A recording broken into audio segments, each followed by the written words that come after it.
ನನ್ನ ನಿನ್ನ ಪ್ರೀತಿಯ ನಡುವೆ ವಜ್ರದ ಗೋಡೆ ಇರಲಿ, ಸಾವಿರ ಸೈನ್ಯ ಬರಲಿ, ಇಡೀ ಬ್ರಹ್ಮಾಂಡವೇ ವೈರಿಯಾಗಿ ಕಾಡಲಿ, ನಾ ಅದನ್ನೆಲ್ಲ ಮೆಟ್ಟಿ ನಿಂತು ಸಿಂಧೂರ ಹಚ್ಚುವೆ ಮನದಲ್ಲಿ ಮನಸ್ಸಾಕ್ಷಿಯಾಗಿ.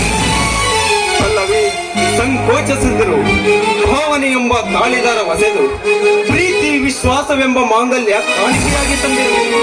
ಮೇಲಿರುವ ಆಕಾಶವೇ ನಮಗೆ ಈಗ ಚಪ್ಪರ, ಹಕ್ಕಿಗಳ ಚಿಲಿಪಿಲಿ ನಾದಮಯವೇ ಗಟ್ಟಿಮೇಳ. ಈ ಕತೆ ಕೇಳಲು ಬಂದ ಪ್ರೇಕ್ಷಕ ಅಭಿಮಾನಿಗಳೇ ಎನ್ನ ಗುರು ಹಿರಿಯರು, ನನ್ನ ನಿನ್ನ ಪ್ರೀತಿಯ ಕಾಣಿಕೆಯೇ ಈ ಹಳ್ಳಿ ಹುಲಿ ಕೊಟ್ಟ ಕಣ್ಣಿಕಾಲಂಬರ. ಈ ಹಕ್ಕಿಗಳ ಚಿಲಿಪಿಲಿ ಗಾನ ಅದೆಷ್ಟು ನಾದಮಯವಾಗಿದೆ. ಇದನ್ನ ಕೇಳಬೇಕು ಅಂತ ನನ್ನ ಮನಸ್ಸು ಅದೆಷ್ಟೋ ದಿನಗಳಿಂದ ಕಾಯ್ತಾ ಇದೆ.